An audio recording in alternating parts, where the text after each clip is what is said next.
ओम शांति। मैं कौन हूँ प्रश्न उत्तर सोल रियलाइजेशन की सीरीज़ में हमने अभी तक की 6 वीडियोस देखे है ना। उसमें हमने आत्मा की बेसिक जानकारी प्राप्त की और ऐसी जानकारी हमने ली है ना जिससे हमारा एक दिन भी ऐसा न बीते जिससे हमें आत्मा की याद ना आए। अभी तक आपने बहुत सारे वीडियोस देखे होंगे ना, सुने होंगे, जो भी मठ पंथ को आप फॉलो करते होंगे। बट यहाँ में हम सिर्फ 6 वीडियोस की बात कर रहे हैं और वो भी कितने बहुत कम है। मैक्सिमम जो वीडियो है वो तो 18 मिनट का ही है यहाँ, बाकी तो उससे बहुत कम है, 5 मिनट और उससे कम। सिर्फ 6 वीडियो की बात हो रही है और ये 6 वीडियो आपने जो देखे हैं उससे सब हो ही नहीं सकता है। जिन्होंने भी ध्यान से सुना है कि वो एक दिन भी एक विचार आत्मा का ना करें, आत्मा को देखते हुए। देखो इतना पावर है सिर्फ 6 वीडियो से। तो आगे आप जैसे जैसे आत्मा के बारे में जानते जाएंगे, आप सोचिए है ना, आपको नहीं लगता कि ये ज्ञान अनोखा ज्ञान है और भगवान की सिवा कोई नहीं दे सकता है। तो आगे के अभी हमारी जो 3 वीडियो क्लिप्स है ना, उसमें बहुत ही अद्भुत मैसेज आपको दिखाया जा रहा है। टाइम लेके देखिए, हो सके तो बैठ के ज़रूर देखिएगा है ना। तो हमारे टॉपिक्स है अगले 3 वीडियो क्लिप्स के। पहला टॉपिक है आत्मिक सुख और दैहिक सुख में अंतर क्या है, उसके ऊपर का मूवी है। फैमिली के साथ देखिएगा, हो सके तो 28 मिनट्स का है ना। बहुत अच्छा मूवी है, अच्छी सीख भी दे रहा है बच्चों के लिए भी। और दूसरा टॉपिक है मन बुद्धि संस्कार के ऊपर का वीडियो है, वो 10 मिनट का है और मैं आत्मा हूँ, उसकी मेडिटेशन प्रैक्टिस है, वो भी 10 मिनट की है। ठीक है, लाइन में देखिएगा।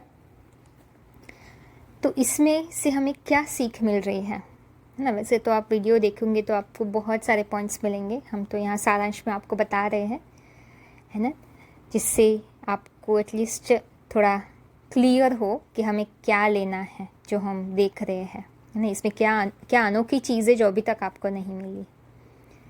तो दैहिक और आत्मिक सुख में अंतर का जो मूवी है ना, उसमें अगर आप देखेंगे डेमोन्स्ट्रेट किया गया है, वो बहुत प्रैक्टिकल एग्जाम्पल्स भी है ना। आपने भी कभी पहले सोचा नहीं होगा कि देह की इच्छाओं के पीछे जो हम भाग रहे हैं है ना, उसकी पूर्ति भी नहीं हो पा रही है। क्यों पूर्ति नहीं हो पा रही है?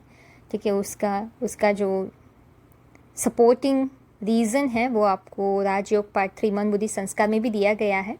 क्योंकि जो सुख हम भोगना चाहते हैं, सुख भोगने वाली आत्मा है ना, उसके ऊपर हम ध्यान नहीं दे रहे हैं।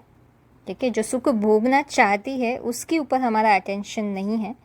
जैसे बीज से रूट्स निकलते हैं और उससे वृक्ष बनता है, और फिर क्या होता है, हमें पानी देना होता है तो रूट्स को देना होता है, राइट। लेकिन नहीं, अगर हम पत्तों को पानी देने लगे तो क्या वो वृक्ष हमें ताज़ा फल देगा? नहीं ना।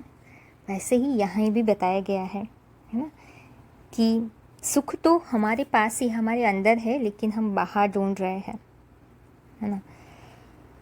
और क्या हो रहा है, क्योंकि हम देह की चीज़ों में सुख ढूंढ रहे हैं है ना, तो वो तो बॉडी कॉन्शियस हो रही है ना। वो ये जो दोनों वीडियोस है उसका मैं आपको कंबाइन करके बता रही हूँ है ना, कि जो हम चाहते हैं वो हमें नहीं मिल रहा है। पहली बात तो है कि जो चाहने वाला है उसके ऊपर हमारा ध्यान नहीं है ना। दूसरा है कि जो चीज़ हम चाह रहे हैं वो हमारे में बॉडी कॉन्शियसनेस पैदा कर रही है, और बॉडी कॉन्शियसनेस गीता में भी बताया है कि टेम्पररी होता है, तो इसलिए टेम्पररी सुख मिलता है। लेकिन हम तो आत्मा हैं, आत्मा का ओरिजिनल नेचर तो अविनाशी शांति का है ना। वो तो ओम शांति, इसमें ओम का शब्द भी बताया है कि मैं शांत स्वरूप आत्मा हूँ।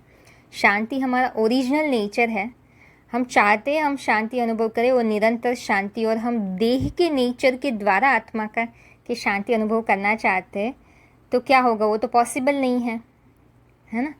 तो इसीलिए देह का नेचर ही हमें रोक रहा है, तो वहाँ उसमें फिर अटैचमेंट आ जाता है, वाइसेस बीच में आ जाते हैं है ना, जो हमें और भी आत्मा से दूर करता है ना। तो टेम्पररी पेन रिलीफ रेमेडी जैसा है ना। देह का जो सुख है वो अनंत इच्छाएं पैदा करता है, मन को और व्याकुल करता है, मन बुद्धि को में और सोच लेके आता है ना। और टेम्पररी रहता है, वही दुख का कारण बन जाता है एक समय में, है ना। तो और जब तक वो सुख नहीं मिलता है तब तक तड़पते रहते हैं।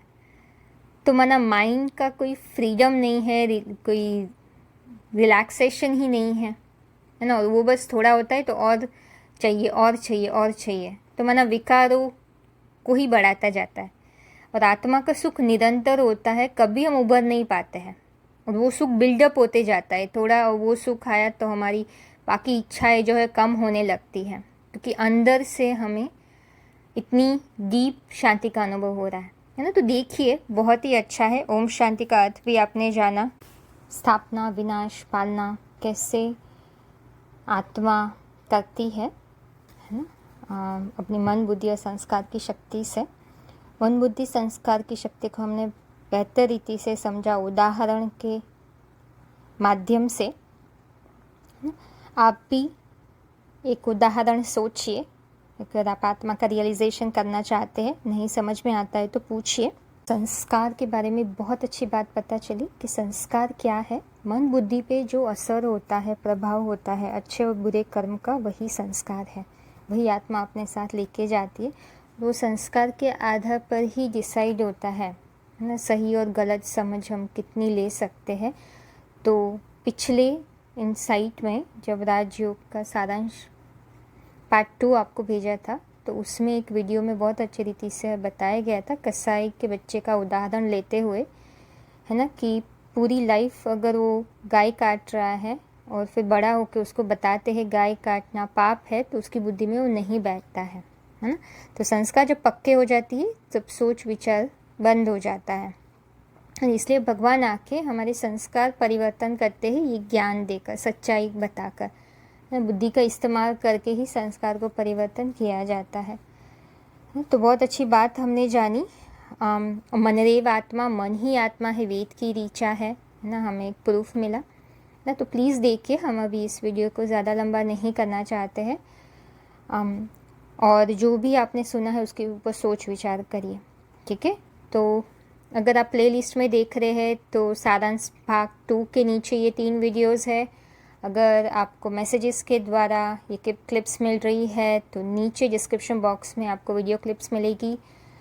अगर आप सहज रीति से मैसेजेस के द्वारा ही ये प्राप्त करना चाहते हैं और जिनको अभी तक नहीं मिल रहा है, वो सिर्फ एक मैसेज कर दीजिए तो आपको मैसेजेस के थ्रू मिल जाएंगे आगे के क्लिप्स। आपका दिन बहुत अच्छा बीते। ओम शांति।